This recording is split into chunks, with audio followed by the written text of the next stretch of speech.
Students, आज हम discuss करेंगे molar conductivity and it's variation with concentration. तो सबसे पहले मोलर कंडक्टिविटी क्या है, इसके लिए हमने की कंटेनर लिया। इस कंटेनर के अंदर अपने पास V वॉल्यूम है किसी लिक्विड का, सॉल्वेंट का। इसमें हमने ऐड कर दिया 1 mole of electrolyte. 1 mole electrolyte add करने से इसमें जितने आयन्स बनेंगे, उन आयन की जो कंडक्टेंस है वो कहलाती है मोलर कंडक्टिविटी।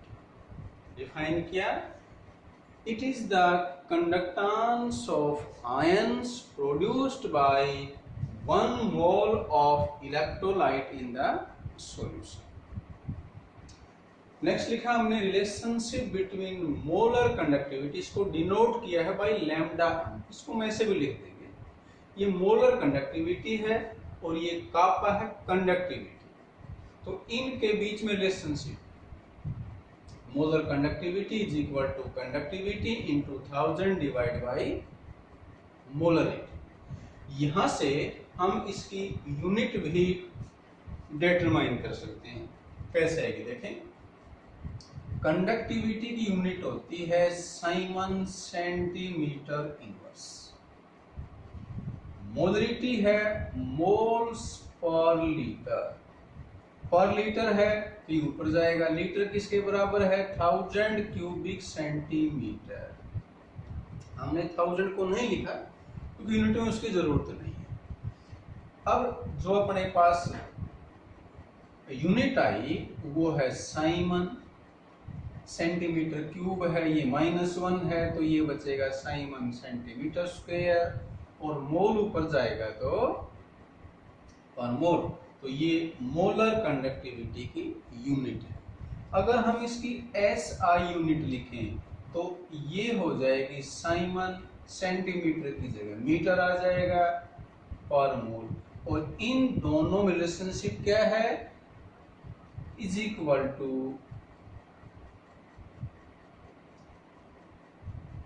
PA। ये क्यों ऐसा, क्योंकि 1 metre is equal to 10⁻² centimetre. तो ये स्क्वायर है इसलिए क्या हो जाएगा 10⁴। नेक्स्ट इसमें आती है इक्विवेलेंट कंडक्टिविटी। दोनों में फर्क क्या है, अगर इलेक्ट्रोलाइट की अमाउंट 1 ग्राम इक्विवेलेंट है तो उस केस में उसको कहा जाएगा इक्विवेलेंट कंडक्टिविटी। डेफिनेशन सिमिलर, सिर्फ क्या करना हमने, it is the conductance of ions produced by 1 मोल की जगह 1 gram equivalent of electrolyte. Relationship इसकी आएगी कंडक्टिविटी के साथ, उसमें मोलरिटी की जगह नॉर्मलिटी आ जाएगी। यूनिट में क्या चेंज आएगा, इसकी यूनिट आएगी साइमन सेंटीमीटर स्क्वायर, मोल की जगह इसमें आ जाएगा ग्राम इक्विवेलेंट। तो ये हमने बताया मोलर कंडक्टिविटी, इसकी relationship with conductivity, equivalent conductivity. आगे हम स्टार्ट कर रहे हैं variation of molar conductivity with concentration या डाइल्यूशन। कंसंट्रेशन होती है number of moles present in given volume. Concentration change करने के लिए हमेशा वॉल्यूम को चेंज करते हैं, और वो कैसे करेंगे, वॉल्यूम को इंक्रीज करेंगे, मतलब वाटर ऐड करेंगे। तो ये हमेशा जो वेरिएशन है वो विद डिक्रीज इन कंसंट्रेशन होगा, या उसको बोलेंगे विद डाइल्यूशन। इसको एक्सप्लेन करने के लिए हमने ये डी बाई इक्वेशन लिखी। इस इक्वेशन के अंदर है ये molar conductivity eight given concentration, ये मोलर कंडक्टिविटी एट 0 कंसंट्रेशन। इसको लिमिटिंग मोलर कंडक्टिविटी भी कहा जाता है।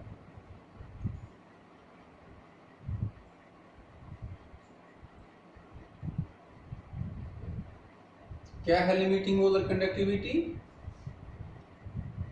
the molar conductivity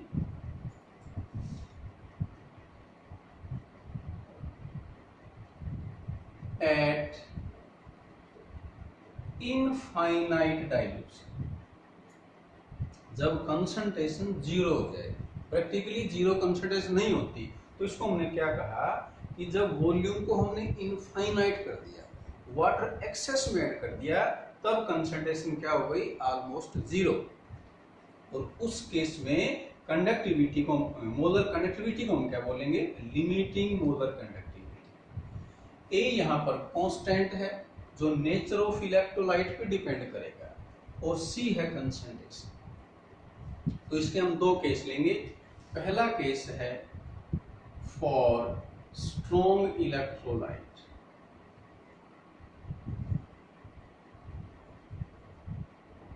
molar conductivity में जो वेरिएशन है उसको एक्सप्लेन करने के लिए हम ये दो फैक्टर अप्लाई करेंगे।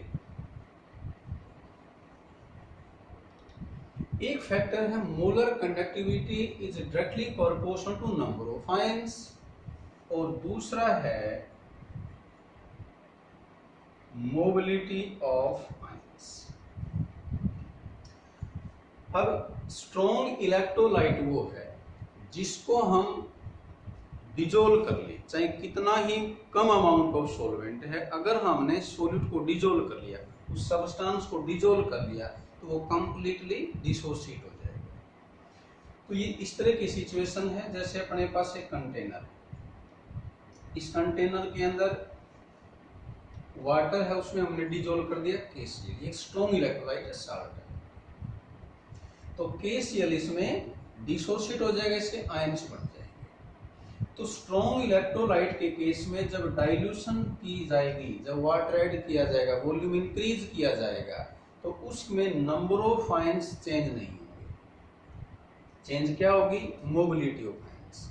अब एक बार ग्राफिकली देखें, इनिशियली हम यहाँ पर चेंज होगा तो कंसंट्रेशन डिक्रीज होगी, डाइल्यूशन के कंसंट्रेशन में क्या चेंज है, डिक्रीज। जब हमने डाइल्यूशन की कंसंट्रेशन को डिक्रीज किया तो तुम देख रहे हो कि मोलर कंडक्टिविटी स्लाइटली इंक्रीज हो। तो हम एक्सप्लेन करें कि ये इंक्रीज क्यों हुआ। ये मोलर कंडक्टिविटी में जो चेंज है वो नंबर ऑफ आयंस पे डिपेंड नहीं करेगा, क्योंकि नंबर ऑफ आयंस तो ऑलरेडी जितने बन सकते हैं बन जाएंगे। चेंज किसमें आएगा, मोबिलिटी। कैसे, जब हमने इसमें वाटर ऐड कर दिया, वॉल्यूम को बढ़ा दिया, तो चेंज क्या है, आयन तो उतने ही हैं, लेकिन फर्क ये हो गया, अब आयन के लिए स्पेस ज्यादा हो गया। उससे क्या फर्क पड़ेगा, आयन आयन के बीच की डिस्टेंस बढ़ जाएगी।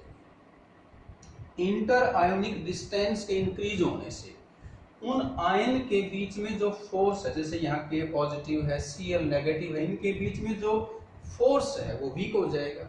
और इंटर आयोनिक अट्रैक्शन अगर वीक हो जाएंगे तो आयन का मूवमेंट फास्ट हो जाएगा। तो स्ट्रॉन्ग इलेक्ट्रोलाइट के केस में जो मोलर कंडक्टिविटी इंक्रीज हुई वो किस वजह से हुई, due to increase in mobility of ions. और ये ग्राफ ऑलमोस्ट स्ट्रेट लाइन है, हम स्केल रखें इसको आगे बढ़ा देंगे, कर्व को एक्स्ट्रापोलेट कर देंगे तो इसको यहां टच करेगा, और यहां जो वैल्यू आएगी उसको बोलेंगे लिमिटिंग मोलर कंडक्टिविटी। क्यों, क्योंकि यहां पर जीरो कंसंट्रेशन। तो स्ट्रॉन्ग इलेक्ट्रोलाइट के केस में हम लिमिटिंग मोलर कंडक्टिविटी डिटरमाइन कर सकते हैं ग्राफिकली। दूसरा केस है वीक इलेक्ट्रोलाइट। वीक इलेक्ट्रोलाइट वो है जिसका डिसोसिएशन कंप्लीट नहीं होता। जब हम वीक इलेक्ट्रोलाइट में डाइल्यूशन करेंगे तो नंबर ऑफ आयंस इंक्रीज होंगे। ग्राफिकली देखिए, हम इनिशियली जब हमने कंसंट्रेशन को डिक्रीज किया, डाइल्यूशन की हमने, तो मोलर कंडक्टिविटी स्लाइटली इंक्रीज हुई, लेकिन हम ध्यान से देखें नियर जीरो कंसंट्रेशन जब हमने डाइल्यूशन इनफाइनाइटली कर दी तो उस वक्त एब्रप्टली इसमें इंक्रीज आ गया, मोलर कंडक्टिविटी एकदम से इंक्रीज हो गई। ऐसा क्यों हुआ, इसके लिए हम क्या बताएंगे कि वीक इलेक्ट्रोलाइट है उसमें डाइल्यूशन करेंगे तो डिसोसिएशन इंक्रीज होता जाएगा, नंबर ऑफ आयंस बढ़ते जाएंगे। और नियर जीरो कंसंट्रेशन जब हमने डाइल्यूशन इनफाइनाइटली कर दी तो वीक इलेक्ट्रोलाइट भी ऑलमोस्ट कंप्लीटली डिसोसिएट हो गया, मतलब नंबर ऑफ आयंस यहाँ मैक्सिमम हो गए। तो इसलिए molar conductivity near zero concentration एकदम से इंक्रीज हो गई। अब क्योंकि जो ग्राफ है ये इस एक्सिस के पैरेलल है, ये इसको टच नहीं करेगा, तो इस केस में, in case of weak electrolyte, limiting molar conductivity can not be determined graphically. और लिमिटिंग वैल्यू प्रैक्टिकली नहीं आती तो ग्राफिकली आती है। यहाँ क्यों आई थी? क्योंकि ये ग्राफ स्ट्रेट लाइन थी, इसने आगे इसको टच कर दिया था, यहाँ ऐसा पॉसिबल नहीं है। तो ये हमने कंप्लीट किया molar conductivity and it's variation with concentration. Last में एक न्यूमेरिकल सोल्व करते हैं हम, जो बेस्ड है upon relationship between molar conductivity and conductivity. ये क्वेश्चन अपनी एनसीईआरटी बुक में एक्सरसाइज का है 3.8। द कंडक्टिविटी ऑफ 0.20 मोलर, ये मोलरिटी गिवन है, solution of KCl at 298 kelvin is, ये कंडक्टिविटी गिवन है हमें। कैलकुलेट द मोलर कंडक्टिविटी, तो इसके लिए हमें ये फार्मूला यूज करना है, molar conductivity is equal to K into 1000 divide by molarity. यहाँ K गिवन है 0.0248 इंटू 1000 डिवाइड बाई मोलरिटी है 0.20। इसको सिंप्लीफाई करेंगे तो ये आ जाएगा 124, और मोलर कंडक्टिविटी की यूनिट है साइमन सेंटीमीटर स्क्वायर पर मोल। ये न्यूमेरिकल हमने कंप्लीट किया।